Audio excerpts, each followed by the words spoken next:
Branch accounting से total तुम्हारा 20 से 25 मार्क्स का क्वेश्चन आ सकता है, ठीक है। 10 मार्क्स का तो क्वेश्चन आने वाला है एक, और दूसरा 10 मार्क्स या फिर 15 मार्क्स का आने वाला है। अगर 10 मार्क्स का क्वेश्चन आया था तो 5 मार्क्स का कोई दूसरे चैप्टर से क्वेश्चन आने वाला है, और अगर 15 मार्क्स पूरा आएगा तो उस पर 15 मार्क्स का ही पूरा ब्रांच अकाउंटिंग से आने वाला है। अब ब्रांच अकाउंटिंग में हम लोग को कौन से मेथड करना होगा, एक तो है सिंथेटिक मेथड, उसका और एक नाम है डेटास मेथड। उसके बाद है तुम्हारा एनालिटिकल मेथड, उसका और एक नाम है स्टॉक डेटर मेथड। और लास्ट वाला मेथड है तुम्हारा final accounts method on wholesale price, ठीक है। तो इसके लिए ये सारा सम्स हम लोग को करना होगा। तो पहला वाला सम है हम लोग का 1993 ऑनर्स में आया था, ये वाला सम, सिंथेटिक मेथड और डेटास मेथड। तो एस लिमिटेड मेंटेन्स ब्रांचेस, यहाँ पे ऊपर में लिखा हुआ है सिंथेटिक मेथड गुड्स ये, बट कैसे हम लोग को समझ में आएगा ये तुम्हारा सिंथेटिक मेथड या फिर डेटास मेथड में है। तो क्वेश्चन पहले पढ़ोगे उसके बाद हम लोग को समझ में आएगा। तो पहले एक काम करो, क्वेश्चन पढ़ने से पहले ये फॉर्मेट बना लो फटाफट, जिससे हम लोग सम शुरू करने में इजी होगा। तो पहले फॉर्मेट बना लो, in the books of S limited HO Kolkata branch account, debit credit date particular rupees, date particular rupees. जल्दी से इसका फॉर्मेट बना लो फटाफट। तो एक बार अच्छे से क्वेश्चन पढ़ो। S limited maintains a branch at Kolkata to which it send goods at cost plus 25%. S limited maintains a branch at Kolkata. तो तुम्हारा एस लिमिटेड है कंपनी, वो क्या कर रहे हैं कोलकाता में, ठीक है, एक ब्रांच मेंटेन कर रहे हैं, ठीक है। मेन हेड ऑफिस तुम्हारा एस लिमिटेड का कुछ कोई और जगह पे होगा, उसका ब्रांच है तुम्हारा एक कोलकाता में। और वो जो गुड्स भेजता है कोलकाता वाला ब्रांच को, वो कैसे भेजता है goods, same goods at cost plus 25%। जो कॉस्ट है उसके साथ 25% ऐड करके फिर भेजता है। And Kolkata branch sell goods both in cash और क्रेडिट। जो कोलकाता ब्रांच है वो क्या कर रहे हैं, कैश और क्रेडिट में गुड्स वगैरह सेल कर रहे हैं। All collection and cash sales are directly deposited to head office account, ठीक है। जो भी कलेक्शन हो रहा है या फिर कैश सेल्स हो रहा है वो डायरेक्टली डिपॉजिट कहाँ पे हो रहा है, हेड ऑफिस पे हो रहा है। Bank account and all expenses are paid by HO. Okay, bank account यहाँ पे है, all expenses are paid by HO directly. तो यहाँ पे क्या क्या हम लोग पढ़े, पहले वाला तुम्हारा दिया हुआ था एस लिमिटेड क्या किया था, एक ब्रांच मेंटेन कर रहा था कोलकाता में, एंड वो गुड्स सेंड कर रहा है तुम्हारा कॉस्ट प्लस 25% में। एंड कोलकाता वाला ब्रांच क्या कर रहे हैं, सेल कर रहे हैं गुड्स कैश और क्रेडिट में दोनों में। और जो भी कलेक्शन हो रहा है वो कैश सेल्स या फिर कैश कलेक्शन वो डायरेक्टली डिपॉजिट कहाँ पे हो रहा है, हेड ऑफिस के बैंक अकाउंट में। एंड जो भी एक्सपेंसेस है all expenses paid by HO directly, head office क्या करता है डायरेक्टली वो पेमेंट कर देता है सारा का सारा expenses. From the following information prepare Kolkata branch account in the books of HO. तो यहां से देख के मेरे को समझ में आया क्या, prepare Kolkata branch account in the books of HO, मतलब in the books of HO में हेड, एचओ मतलब head office, in the books of head office में मेरे को बनाना होगा कोलकाता ब्रांच अकाउंट। इससे मेरे को समझ में आया क्या, ये सिंथेटिक मेथड का साम है या फिर डेटास मेथड का साम है। तो सिंथेटिक मेथड में हम लोग क्या लिखेंगे, इन the books of S limited Kolkata branch account. Clear, समझ में आया। उसके बाद यहाँ पे डिफरेंट डिफरेंट एक्सपेंसेस दिया हुआ है, बैलेंस दिया हुआ है, इससे हम लोग को क्या करना होगा, वो वाला फॉर्मेट पुट करके मेरे को प्रॉफिट वगैरह ये सब निकालना पड़ेगा। क्लियर, तो ये फॉर्मेट रेडी हो गया सबका, ठीक है।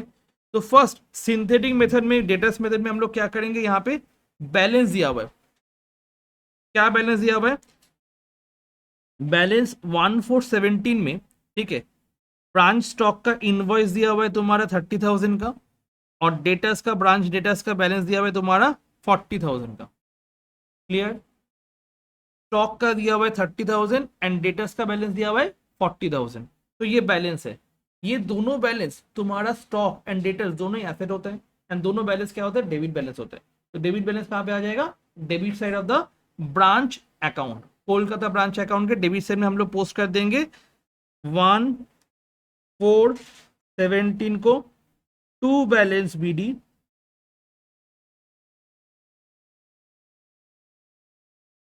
Stock and debtors. Stock price कैसे था, इनवाइस प्राइस में था, किस प्राइस में था बताओ जल्दी से, इनवॉइस प्राइस। सर ये इनवॉइस प्राइस क्या होता है? बोला था ना कि जो गुड्स एकदम जो गुड्स सेल करता है वो क्या होता है, कॉस्ट प्लस 25% में सेल करते हैं, कॉस्ट प्लस 25% में सेल करते हैं। तो जो स्टॉक पड़ा रहेगा ब्रांच के अकाउंट पे, वो स्टॉक क्या रहेगा, वो स्टॉक रहेगा इंक्लूडिंग 25% प्रॉफिट, मतलब कॉस्ट के साथ 25% प्रॉफिट ऐड करके फिर रहेगा वो। क्लियर? समझ में आया कि नहीं आया?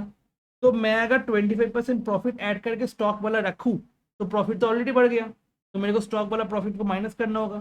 तो स्टॉक वाला प्रॉफिट माइनस करने के लिए मैं क्या करूंगा, इसके ऑपोजिट साइड में पोस्ट करूंगा बाई स्टॉक रिजर्व, ब्रैकेट में लोड। ठीक है, 1417 में। तो 30,000 में कितना प्रॉफिट ऐड किया हुआ है, वो प्रॉफिट मैं क्या करूंगा, इसके ऑपोजिट साइड में कर दूंगा, जिससे क्या हो जाएगा मेरा, वो कॉस्ट में आ जाएगा। क्लियर? मेरे को जो प्रॉफिट निकालना होगा वो क्या करना होगा, वो स्टॉक रिजर्व माइनस करने के बाद निकालना पड़ेगा। तो जो स्टॉक है 30,000 उसमें आईपी में है। आईपी में कैसे समझ में आया, यहाँ पे लिखा हुआ था गुड्स जो सेल करते हैं वो कैसे सेल करते हैं, कॉस्ट प्लस 25% में सेल करते हैं। ठीक है, तो मैं अगर बोलूं ऐसे, लोड इक्वल्स टू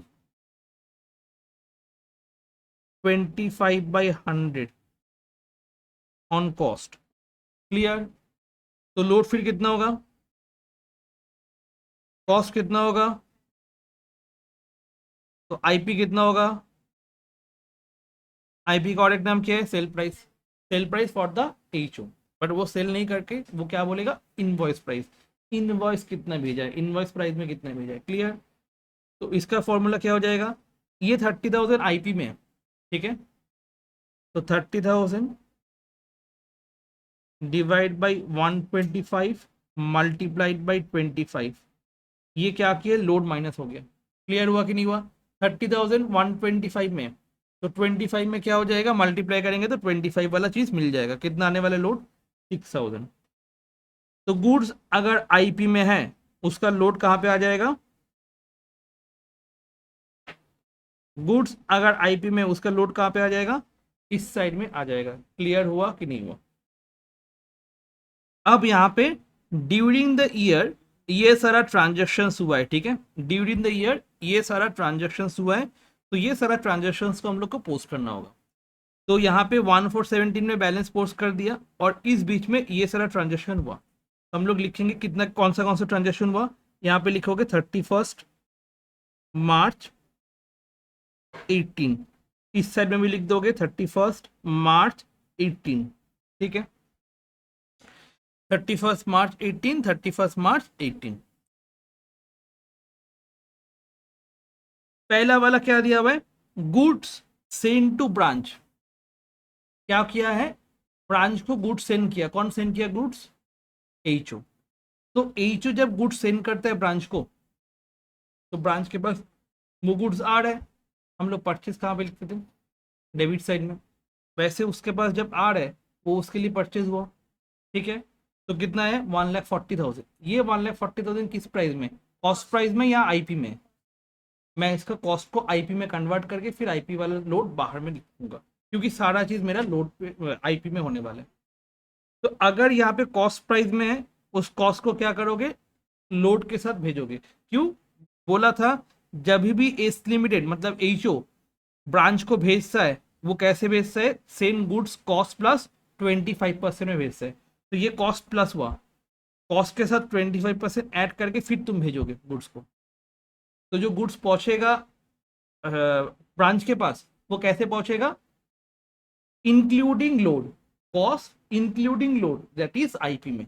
बट यहाँ पे कॉस्ट दिया हुआ है, तो हम लोग कॉस्ट को क्या करेंगे, आईपी में ट्रांसफर करेंगे। तो हम लोग क्या करेंगे, इस साइड में लिखेंगे 2,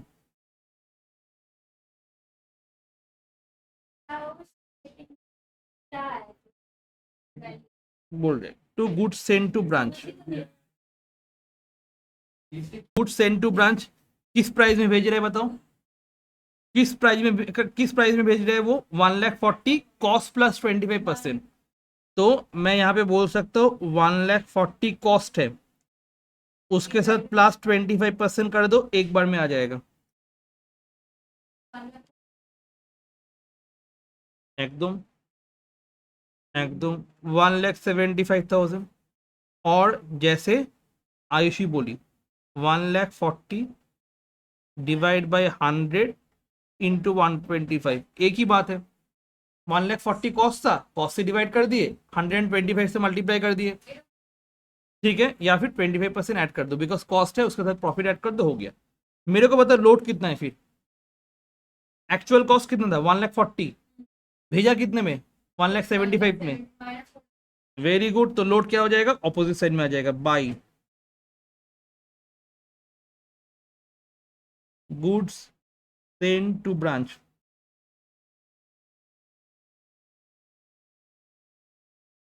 लोड 1,75,000 माइनस 1,40,000 कितना हो जाएगा 35,000।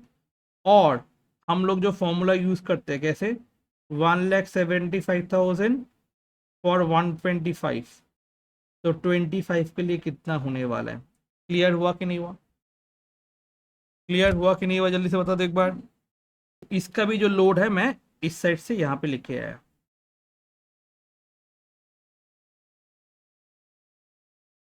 तो हम लोग क्या क्या सीख लिए, पहले यहाँ पे बैलेंस आया, उसका जो लोड है ऑपोजिट साइड में चला गया, फिर गुड सेंड हुआ, वो आईपी में दिखा है, उसका जो लोड था वो बाहर में कर दिए। क्लियर। इसके बाद क्या हुआ, goods return by branch eight invoice price. Goods return by branch मतलब जो गुड्स एग्जैक्टली क्रेडिट साइड में आ जाएगा। गुड्स जब तुम्हारे पास एचओ के पास आया था, एचओ से ब्रांच के पास आया था, तब डेबिट में किया था। अब वही गुड्स रिटर्न कर रहे किसको, हेड ऑफिस को, तो इस साइड में जाने वाला है। तो हम लोग क्या करेंगे, by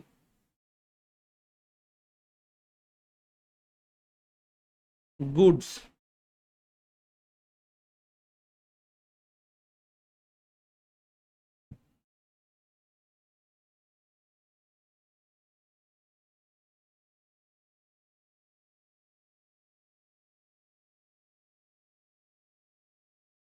send to branch account.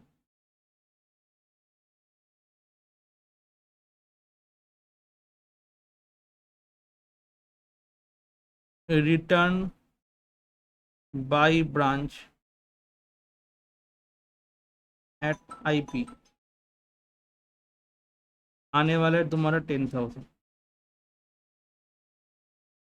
यहाँ ब्रांच अकाउंट लिख दो, ओके। अच्छा, जब गुड्स तुम्हारा क्या हुआ, सेंड किया ब्रांच अकाउंट को, ये आईपी में है, इसका फिर लोड कहाँ पे आने वाला है, इसका ऑपोजिट साइड में आने वाला है। तो यहाँ पे लिखेंगे 2, उसका लोड माइनस करना होता है ना हमेशा, एकदम। Goods send to branch account, load on goods return,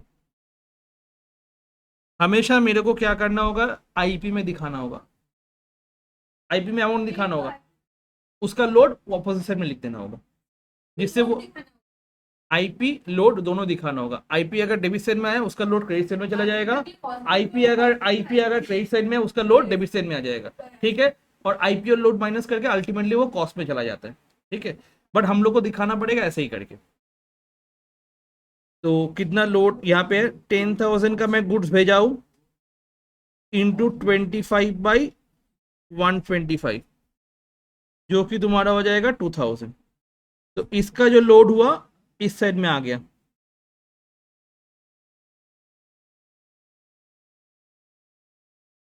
next यहाँ पे बोला है goods return by debtors to branch, একই ডেটে চলছে সব ना, goods return by debtors account ये सब दिया हुआ है, और कुछ दिया हुआ है यहाँ पे देखो, ये वाला चीज, ये हो गया, ये हो गया, cheque send by HO to branch, किस लिए? एक तो हुआ रेंट के लिए, दूसरा हुआ सैलरीज के लिए, तीसरा हुआ पेटी एक्सपेंस के लिए। तो 4,000 प्लस 6,000 प्लस 2,000 दैट इज 12,000 हुआ तुम्हारा खर्चा। तो खर्चा कौन करता है? Exactly, all expenses are paid by HO directly. Exactly, खर्चा डेबिट में आता है। एंड क्या लिखेंगे? To bank account. To bank account लिख के सारा का सारा एक्सपेंस हम लोग लिख देंगे।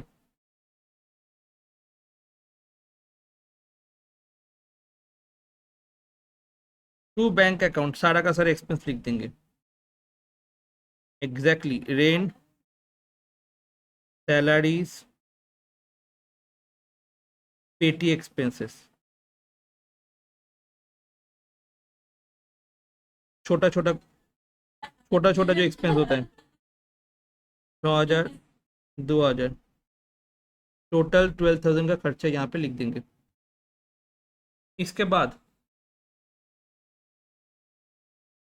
अभी भी है बहुत सारा चीज़। इसके बाद यहाँ पे डिस्काउंट अलाउड हुआ, फिर बाकी डेटर्स अकाउंट का बैलेंस दिया हुआ है, हाँ स्टॉक का बैलेंस दिया हुआ है, आउटस्टैंडिंग रेंट का बैलेंस दिया हुआ है, ये सारा चीज़ दिया हुआ है balances. Goods return to HO, credit sales, cash sales, bad debt, ये सब दिया हुआ है। ठीक है। और इस साइड में कितना कैश में सेल हुआ वो दिया हुआ है, एकदम दिया हुआ है।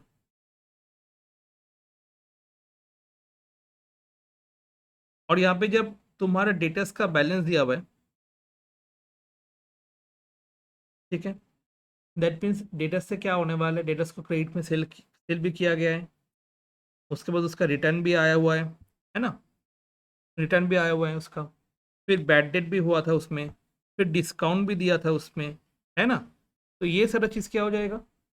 डिस्काउंट अलाउड, डेटर्स, बैलेंस दिया हुआ है, क्रेडिट सेल्स दिया हुआ है। क्या समझ में आ रहा है इससे? कितना कलेक्शन होगा डेटर से वो भी निकालना पड़ेगा, क्योंकि वो क्रेडिट में भी सेल किया, एंड क्रेडिट सेल करने के बाद जो कलेक्शन हुआ है वो भी निकालना पड़ेगा। कहाँ से निकालना पड़ेगा? तुम्हारा डेटर्स अकाउंट प्रिपेयर करके निकालना पड़ेगा। वेट कौन? डेटर्स अकाउंट प्रिपेयर करके निकालना पड़ेगा। तो जो ब्रांच है वो ब्रांच कैसे सेल कर रहा है? कैश में भी सेल कर रहा है और क्रेडिट में भी सेल कर रहा है। जो कैश में सेल करेगा वो हम लोग क्या करेंगे, लिख देंगे यहाँ पे by bank account.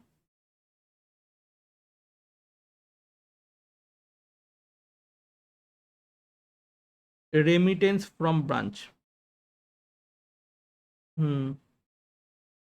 Remittance from branch, remittance from branch. Okay, remittance मतलब क्या हुआ, कितना ब्रांच से मिलना है, कितना पैसा ब्रांच से मिलना है, वो वाला अमाउंट। तो यहाँ पे लिख के रखोगे पहला वाला कैश सेल्स, एंड दूसरा वाला हो जाएगा collection from debtors, working notes 1। Cash sales कितना है? 30,000 है। और कलेक्शन फ्रॉम डेटर्स हम लोग को निकालना पड़ेगा। तो कलेक्शन फ्रॉम डेटर्स हम लोग को निकालना पड़ेगा कहाँ से? वर्किंग नोट से। जो बैंक में पैसा आया वो कैसे हुआ? जो सेल किया कैश में वो आया, प्लस प्लस डेटर से जो कलेक्शन हुआ वो भी ब्रांच क्या करेगा?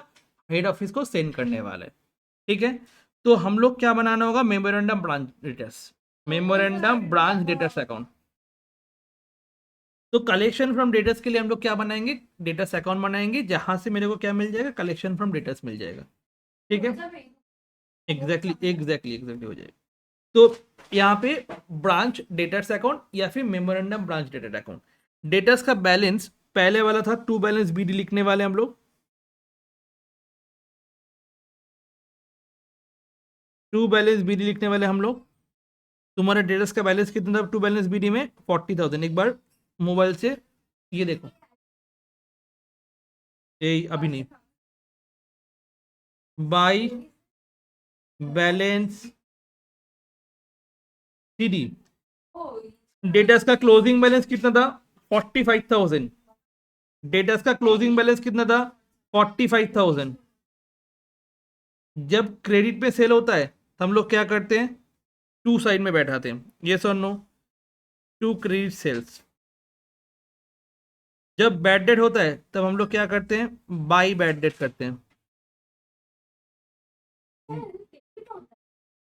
डेटास अकाउंट में डेबिट होता है ना, debtors account debit to sales, तो डेटास अकाउंट में टू सेल्स होने वाला है, ठीक है। By return to debtors, by discount allowed, हाँ ये डेटास अकाउंट किए थे तुम लोग क्लास सेमिस्टर 1 पे। By collection from debtors, balancing figure, ये निकल जाएगा बैलेंसिंग फिगर। क्लियर हुआ कि नहीं हुआ? तो डेटास अकाउंट हम लोग सेमिस्टर 1 में किए थे। डेटास अकाउंट में क्या होता है, जब क्रेडिट सेल्स होता है तब डेटास बढ़ जाता है, इसीलिए डेबिट साइड में आने वाला है।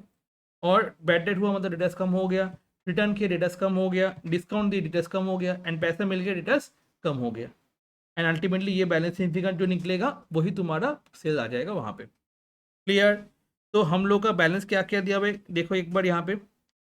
क्रेडिट सेल्स दिया हुआ है तुम्हारा 1,20,000। क्रेडिट सेल्स कितना दिया हुआ है? 1,20,000 दिया हुआ है। Goods return by debtors to branch कितना दिया हुआ है? 3,000 दिया हुआ है। डेटर्स का बैलेंस कितना दिया हुआ था? 45,000 दिया हुआ था। डिस्काउंट अलाउड कितना दिया हुआ था? 3,000 दिया हुआ था। और ऊपर में डेटर्स का बैलेंस यहाँ पे कितना दिया हुआ था तुम्हारा? 40,000 दिया हुआ था। ये सर नो, तो सारा का सारा चीज़ हम लोग पोस्ट कर देंगे डेबिट और क्रेडिट में। पोस्ट करना शुरू करो एक बार, सारा का सारा चीज़ पोस्ट कर दो एक बार। बैड डेट भी था 2,000, तो सब कुछ पोस्ट कर दो फटाफट, तो हो गया। चलो फटाफट मैं भी पोस्ट करूँ, मैं भी पोस्ट करूँ। To balance b d 40,000, by balance c d 45,000, 1,07,000। Very good, ठीक है। तो यहाँ पे मेरा क्रेडिट सेल्स कितना हुआ बेटा? क्रेडिट सेल बता दो ना एक बार, कितना हुआ क्रेडिट सेल्स में? 1,20,000 हुआ। बैड डेट कितना हुआ? रिटर्न था 3,000, और फिर यहाँ पे बैलेंसिंग फिगर कितना आ गया? ठीक है, ऐसे कलर मैच करवा देता हूँ जिससे तुम लोग को और अच्छे से समझ में आ जाएगा। क्लियर? ये कलेक्शन आ गया तुम्हारा 1,07,000, यहाँ पे कलेक्शन में बैठा दूंगा।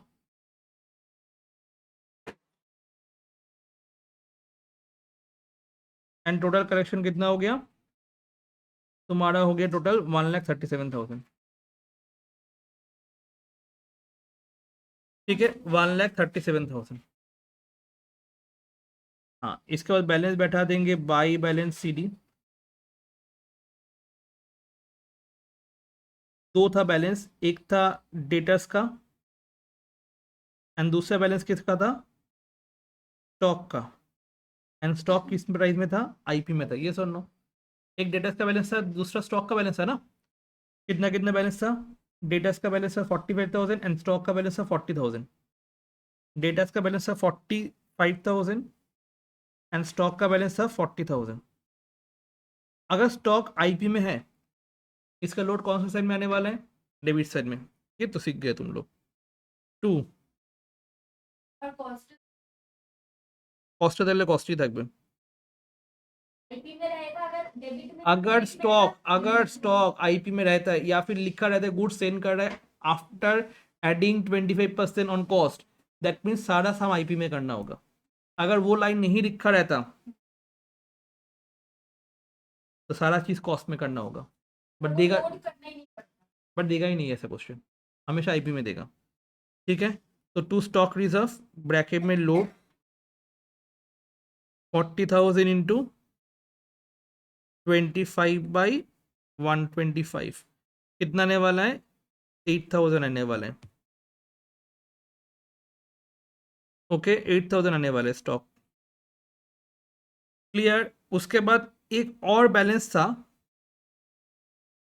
वो टू बैलेंस सीडी हो जाएगा। सर क्यों टू बैलेंस सीडी बैठा है? आउटस्टैंडिंग रेंट था। आउटस्टैंडिंग रेंट का क्या बैलेंस होता है? क्रेडिट बैलेंस होता है। आउटस्टैंडिंग रेंट का क्रेडिट बैलेंस होता है। सर डेबिट साइड में फिर क्यों बैठा है?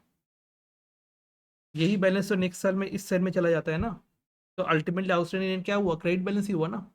ये सीडी में लिखा हुआ है ना, अगर सीडी डेबिट साइड में लिखा हुआ है इसका मतलब ये डेबिट बैलेंस है नहीं, ये क्रेडिट बैलेंस ही है। ये सीडी अगर तुम्हारा क्रेडिट साइड में आया इसका मतलब ये क्रेडिट बैलेंस नहीं है, ये क्या है, वो डेबिट बैलेंस ही हुआ। Because data and stock debit balance होता है, नेक्स्ट साल में कहाँ पे आ जाता है, डेबिट साइड में आ जाता है। यहाँ पे किया थे ना डेबिट साइड में, तो जब आउटस्टैंडिंग आएगा नेक्स्ट साल में यहाँ पे बाई आउटस्टैंडिंग लिखा जाएगा। ठीक है, तो आउटस्टैंडिंग या फिर कोई भी लाइबिलिटीज का क्रेडिट बैलेंस अगर रहेगा तो डेबिट में आएगा क्लोजिंग वाला। ये क्या हुआ, क्लोजिंग क्रेडिट बैलेंस। रुक जाओ, क्लोजिंग क्रेडिट बैलेंस। अगर opening debit balance, opening credit balance हुआ तो कहाँ पे लिखते हैं हम लोग, very good, by balance b d. Clear, opening debit balance है मतलब कहाँ पे लिखोगे, इस साइड में। Opening credit, closing credit balance, closing debit balance अगर होगा तो कहाँ पे लिखोगे, यहाँ पे। अब ओपनिंग और क्लोजिंग कैसे समझ में आएगा, 1 अप्रैल मतलब ओपनिंग, 31 मार्च मतलब क्लोजिंग।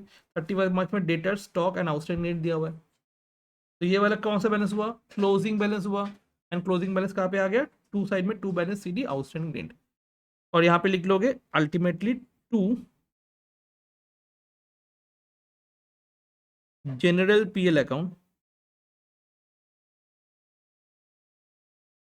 बैलेंसिंग फिगर ब्रांच का कितना नेट प्रॉफिट हुआ है, branch net profit transfer, branch net profit transfer. Total करो एक बार सारा सारा का सारा, 6,000 plus 35,000 plus 10,000 plus 1,37,000 plus 45,000 plus 40,000, total आ रहा है 2,73,000।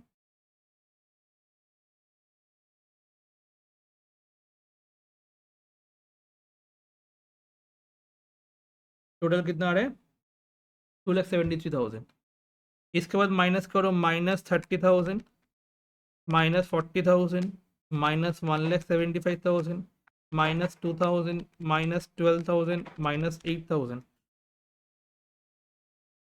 आउटस्टैंडिंग कितना था, 1,000 -1,000, तो बैलेंसिंग फिगर कितना आ रहा है, 5,000। ये हुआ सम खत्म एकदम। ठीक है, ये तो सम खत्म हुआ हम लोग का पहला वाला सम। अभी फिर से इस सम को एक बार अच्छे से फिर से एक बार पढ़ लेते हैं, जिससे और अच्छे से हम लोग को समझ में आ जाएगा। ठीक है, तो हम लोग क्या किए पहले, जब ये ऐसे क्वेश्चन आया, जब यहाँ पे लिखा होगा सेम गुड्स कॉस्ट प्लस 25% में, यहाँ पे सबको ध्यान देना, सेम गुड्स कॉस्ट प्लस 25% में, दैट मीन्स क्या होगा, हम लोग हमेशा आईपी में सम करने वाले। आईपी में सम करने वाले मतलब आईपी के साथ लोड भी आने वाला है। क्लियर, अगर डेबिट साइड में आईपी हुआ उसका लोड क्रेडिट साइड में जाने वाला है, अगर क्रेडिट साइड में आईपी हुआ उसका लोड डेबिट साइड में आने वाला है। तो उसके पहले तुम्हारे यहाँ पे स्टॉक का बैलेंस दिया हुआ है, क्या स्टॉक का बैलेंस दिया हुआ है तुम्हारा, यहाँ पे तुम्हारा स्टॉक का बैलेंस दिया हुआ है 30,000। ये कौन सा स्टॉक हुआ, ओपनिंग स्टॉक हुआ। सर कैसे ओपनिंग स्टॉक समझ में आया, बिकॉज 1 अप्रैल 2017 लिखा हुआ है, ये सर नो, 1 अप्रैल 2017 लिखा हुआ है, इसका मतलब क्या हो गया, ये ओपनिंग स्टॉक हो गया। तो हम लोग क्या किए, स्टॉक का बैलेंस इस साइड में बैठा दिए, एंड इससे रिलेटेड जो लोड है वो उसका ऑपोजिट साइड में बैठा दिए। ठीक है, हो गया। डेटर्स का बैलेंस भी तुम्हारा ओपनिंग था, तो इसलिए हम लोग क्या किए, डेटर्स का बैलेंस भी टू साइड में बैठा दिए, एंड डेटर्स पे तो लोड नहीं होता है तो डेटर्स का लोड नहीं किए। क्लोजिंग बैलेंस देखो स्टॉक का कितना था तुम्हारा, आईपी में था 40,000 से। क्लोजिंग बैलेंस कैसे समझ में आया, बिकॉज बैलेंस दिया हुआ है 31 मार्च 2018 को। तो ये क्लोजिंग बैलेंस, अगर डेबिट साइड में टू बैलेंस बीडी बैठा के स्टॉक और डेटर्स बैठा है, तो इसका ही क्लोजिंग बैलेंस कहाँ पे आ जाएगा, बाई बैलेंस सीडी में आ जाएगा। स्टॉक का बैलेंस ये हो गया एंड डेटर्स का बैलेंस ये हो गया, एंड स्टॉक आईपी में इसका फिर लोड हम लोग टू स्टॉक रिजर्व करके लोड इस साइड में कर देंगे। बात समझ में आ रहा है कि नहीं आ रहा है, तो बैलेंस वगैरह पोस्ट ऐसे होने वाला है। टू बैलेंस बीडी में ओपनिंग बैलेंस जो भी डेबिट बैलेंस है उसका होने वाला है। ठीक है, बाई बैलेंस बीडी कब होने वाला है? जब क्रेडिट बैलेंस होगा कोई भी अकाउंट का, जैसे लायबिलिटीज, क्रेडिटर्स, ये सब का। क्लियर? उसके बाद नीचे आ जाएंगे, लास्ट में बाई बैलेंस सीडी होगा क्लोजिंग डेबिट बैलेंस अगर है तो। क्लोजिंग डेबिट बैलेंस किसका किसका है? डेटर्स और स्टॉक का। और वहां पे और एक चीज दिया हुआ था, क्या दिया हुआ था यहाँ? और एक चीज यहाँ पे आउटस्टैंडिंग रेंट दिया हुआ था। क्या दिया हुआ था? ये कौन सा बैलेंस हो गया? Closing credit balance. लायबिलिटी है ना आउटस्टैंडिंग रेंट, तो क्लोजिंग क्रेडिट बैलेंस हो गया। तो अगर डेबिट बैलेंस को हम लोग बाई बैलेंस में बैठाते हैं, डेबिट बैलेंस जो क्लोजिंग डेबिट बैलेंस है उसको जब बाई साइड में बैठाए, तो क्लोजिंग क्रेडिट बैलेंस को कहाँ पे बैठाएंगे बताओ? डेबिट साइड में बैठा देंगे। तो टू बैलेंस सीडी करके आउटस्टैंडिंग रेंट का बैलेंस बैठा दिए। क्लियर हो रहा है कि नहीं हो रहा है? पूरा बैलेंस वगैरह पूरा क्लियर हो गया। इसके बाद जितना भी चीज़ हम लोग परचेज किए, जैसे goods send to branch 1,40,000 goods आया मेरे पास, है ना? तो गुड्स आया मेरे पास, तो आई कॉस्ट में आया था, उसको आईपी में कन्वर्ट करके फिर लिखना होगा। तो to goods send to branch IP में कन्वर्ट करके फिर लिख दिए। जब भी आईपी में कन्वर्ट हो गया, उसका लोड कौन से साइड में आने वाला है? उसके ऑपोजिट साइड में आने वाला है। तो by goods send to branch, उसका लोड ऑपोजिट साइड में आ गया। बात समझ में आ रहा है? फिर गुड्स क्या हुआ तुम्हारा? रिटर्न हुआ है। गुड्स क्या हो गया बताओ जल्दी से? रिटर्न हुआ है। Goods return by branch, branch goods return कर रहे हैं किसको? ब्रांच गुड्स रिटर्न करे हेड ऑफिस को। जब मेरे पास गुड्स आया था, हम डेबिट साइड में किए थे। अब जब गुड्स रिटर्न चला जाएगा तो हम लोग क्या करेंगे? क्रेडिट साइड में कर देंगे। तो इसका यहाँ पे क्या हो गया? By goods send to branch, return by branch at IP, किसको भेज दिए? हेड ऑफिस को। एंड इसका ही लोड उसका ऑपोजिट साइड में आ जाएगा। क्लियर? अब ब्रांच जब भी खर्चा करेगा ब्रांच के नाम से आएगा, बट अगर हेड ऑफिस खर्चा किया, एक send by head office, rent, salary, पेटी एक्सपेंस, और सारा का सारा एक्सपेंस कौन कौन करने वाला है? बोला ऑल एक्सपेंसेस पेड बाई कौन करने वाला है? एचओ पेमेंट करने वाले। तो जब भी ऐसे एचओ पेमेंट करने वाले तो क्या हो जाएगा? हम लोग बाई टू बैंक करके हेड ऑफिस के नाम पे लिख देंगे। खर्चा कौन कर दिया? हेड ऑफिस कर दिया। अगर ब्रांच करता तो हम लोग क्या लिखते? ब्रांच का नाम लिख देते। क्लियर? एकदम। इसके बाद हम लोगों का कुछ सेल हुआ है। एक सेल हुआ है तुम्हारा कैश सेल्स। कैश सेल कितना हुआ? 30,000। तो जब सेल करते हैं हम लोग बाई साइड में लिखते हैं। ट्रेडिंग अकाउंट याद है ना? बाई साइड में सेल लिखते हैं। तो बाई साइड में कैश सेल लिख दिए। ठीक है? बाई बैंक, जो पैसा तुम लोग सेल करके मिलेगा वो बाई साइड में लिख देंगे, क्योंकि सारा खर्चा डेबिट साइड में हो रहा है। अगर इनकम होगा तो कहाँ पे होगा? क्रेडिट साइड में होने वाला है। तो कैश सेल्स हो गया। एंड यहाँ पे डेटास अकाउंट भी दिया हुआ है। डेटास अकाउंट के साथ क्रेडिट सेल भी दिया हुआ है। अगर क्रेडिट सेल हुआ है तो मतलब उससे तो कुछ कलेक्शन होने वाला है। फिर वो कलेक्शन कहाँ पे आने वाला है? यहाँ पे आने वाला है। बट यहाँ पे कलेक्शन का बैलेंस दिया हुआ नहीं हुआ था, इसीलिए हम लोग मेमोरेंडम डेटास अकाउंट बनाए और वहाँ से कलेक्शन का बैलेंस हम लोग बैलेंसिंग फिगर करके निकाल लिए। ओपनिंग बैलेंस बैठा है, क्लोजिंग बैलेंस बैठा है, क्रेडिट सेल लिख दिए। उसके बाद bad debt, return, discount allowed सब कुछ माइनस वगैरह करके जो बैलेंस आया उसको हम लोग क्या बोलेंगे? Collection from debtors. वो कलेक्शन फ्रॉम डेटर्स हम लोग यहाँ पे बैठा दिए। तो सब कुछ बैठाने के बाद हम लोग का एक बैलेंसिंग फिगर आया। उस बैलेंसिंग फिगर को हम लोग क्या बोलेंगे? जनरल पीएल ब्रांच में प्रॉफिट इतना हुआ। तो ऐसे हम लोग क्या किए? अल्टीमेटली सब कुछ तुम्हारा आईपी से लोड माइनस हो गया, आईपी से लोड माइनस हो गया, अल्टीमेटली वो सारा कॉस्ट में आ गया। बट दिखाना हम लोग को ऐसे ही है। तो इस ब्रांच से एस लिमिटेड जो हेड ऑफिस है, हेड ऑफिस को कितना फायदा हुआ? 5,000 रुपए का फायदा हुआ। इस ब्रांच से हेड ऑफिस कितना नेट प्रॉफिट कमाया? 5,000 रुपए नेट प्रॉफिट कमाया। यही तुमको दिखाने बोला है। कैसे करके? Bye preparing Kolkata branch account in the books of HO. In the books of HO में मेरे को ब्रांच अकाउंट बनाना है, और ब्रांच अकाउंट से क्या करना है? तुम्हारा कितना ब्रांच, उस ब्रांच से प्रॉफिट हुआ वो निकालना पड़ेगा। ये हुआ तुम्हारा सिंथेटिक मेथड में तुम्हारा ब्रांच अकाउंट। क्लियर हुआ कि पहले हम लोग यहाँ पे बैलेंस करेंगे, इसका क्लोजिंग बैलेंस यहाँ पे आ जाएगा, गुड्स सेंड यहाँ पे आएगा, उसका लोड इस साइड में आएगा, अगर गुड्स रिटर्न हुआ इस साइड में होगा, अगर पेमेंट कर रहे हैं कुछ भी एक्सपेंसेस इस साइड में आएगा, स्टॉक अगर इस साइड में है तो उसका रिजर्व इस साइड में आएगा, आउटस्टैंडिंग रेंट, और इसके बाद यहाँ पे कोई भी कलेक्शन वगैरह होगा, पैसा आएगा, इनकम होगा, इस साइड में आएगा, और अल्टीमेटली ग्रॉस प्रॉफिट या सॉरी प्रॉफिट कितना आएगा वो निकल जाएगा। ठीक है, इस क्वेश्चन में और एक चीज दिया हुआ था, एबनॉर्मल लॉस। इस क्वेश्चन में और एक चीज दिया हुआ था, abnormal loss. But abnormal loss का हम लोग कुछ नहीं किए। ठीक है, एबनॉर्मल लॉस का हम लोग को कुछ नहीं करना पड़ेगा। ठीक है, इस क्वेश्चन में तो एक बार नोट लिख के रख दो, एबनॉर्मल लॉस का कुछ नहीं करना होगा, एक बार नोट लिख के रखो जल्दी से, क्योंकि एग्जाम में तुमको समझना होगा। अभी तो तुमको समझ में आ गया नहीं करना है, बट बाद में तो नहीं समझ में आएगा, तो लिख के रखो abnormal loss.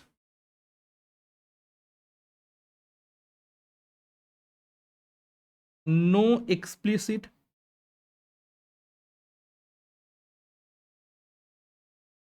accounting is required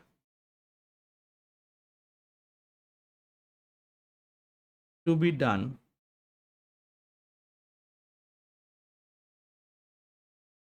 in branch account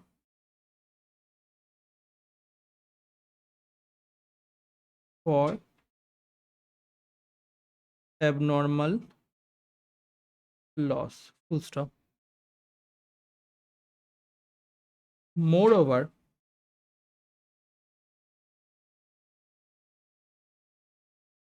as no insurance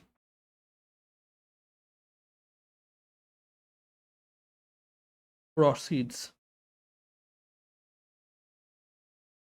were realized,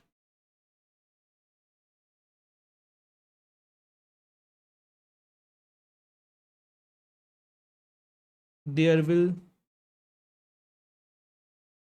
not be any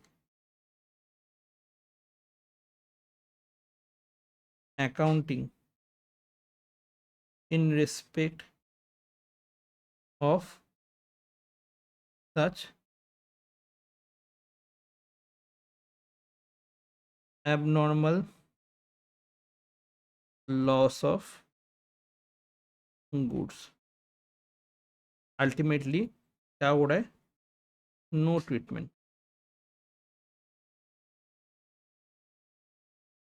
ठीक है, ठीक है, तो ये क्वेश्चन हम लोग का खत्म हुआ।